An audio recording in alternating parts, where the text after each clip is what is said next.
بسم اللہ الرحمن الرحیم۔ شروع کرتا ہوں اللہ کے پاک نام سے جو بہت بڑا مہربان نہایت رہنے والا۔ دوستوں، بہنوں، بھائیوں، بزرگوں، تاریخ اسلام کی 164 نمبر قسط میں ہم آپ کو سامنے حاضر ہیں اور آپ کو خوش آمدید کہتے ہیں، اور اس میں ہم بیان کر رہے ہیں حضرت عمر بن عبدالعزیز کے دور خلافت کے اوپر ایک نظر۔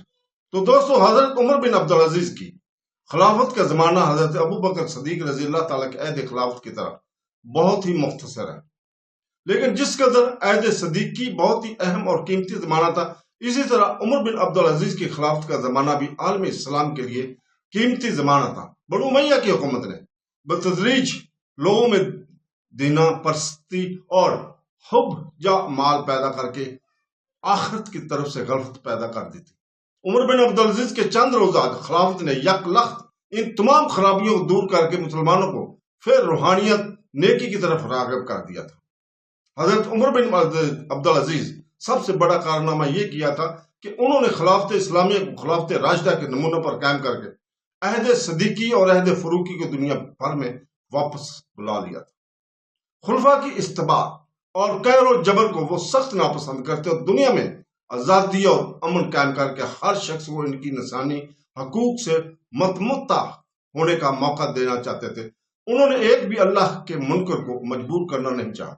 انہوں نے خارج کو بھی اپنے اظہار خیال کا موقع دیا۔ وہ خلیفہ المسلمین کا مرتبہ اسی حد تک قائم رکھنا چاہتے تھے کہ اگر کوئی مجرم خلیفہ کو گالی دے تو زیادہ سے زیادہ خلیفہ بھی ویسی ہی گالی اس کو انتقاماً دے سکتا ہے۔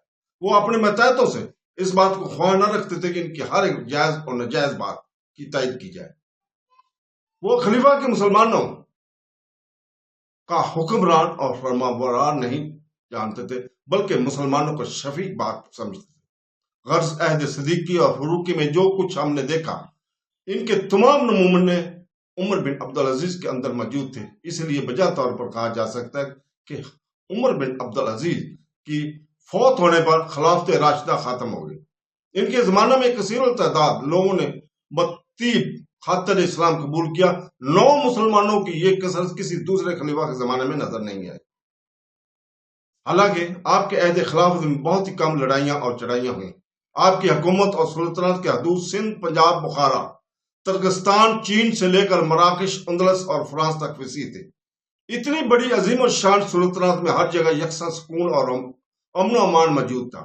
آپ کے عہد مبارک میں سڑکیں نئی بنائی گئیں، ہر ملک میں مدرسے اور شفاخانے جاری ہوئے۔ عدل اور انصاف دنیا نے آپ کے بعد تک کبھی ایسا نہیں دیکھا۔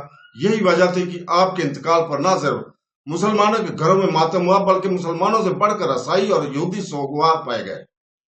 راہبوں نے آپ کے مرنے کی خبر سن کر اپنے سموہ اور عبادت خانوں میں سر پیٹ لیا اور کہا کہ آج دنیا سے عدل اٹھ گیا، اور عدل قائم کرنے والا، عدل کی حفاظت کرنے والا دنیا کو خالی کر گیا۔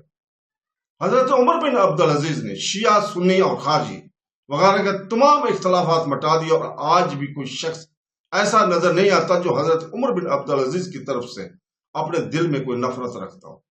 ہر ایک سوچنے پر غور کرنے والے کے لیے موقع ہے کہ سوچے اور غور کرے کہ جو شخص سب سے زیادہ پابند اسلام ہوتا ہے وہی سب سے زیادہ محبوب عالم بن جاتا ہے۔ آخر یہ اسلام کی خوبی نہیں تو اور کیا ہے؟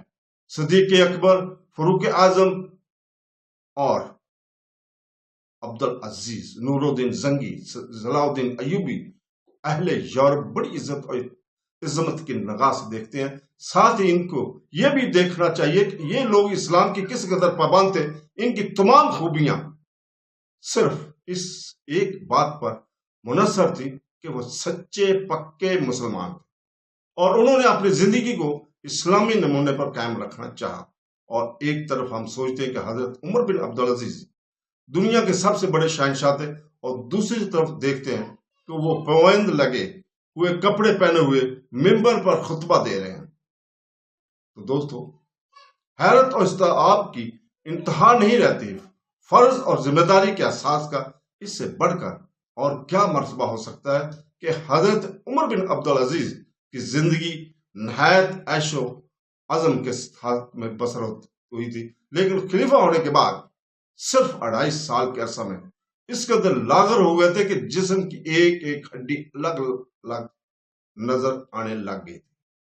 تو دوستو اس کے ساتھ ہی آج ہم اجازت چاہتے ہیں، کل تک اللہ حافظ۔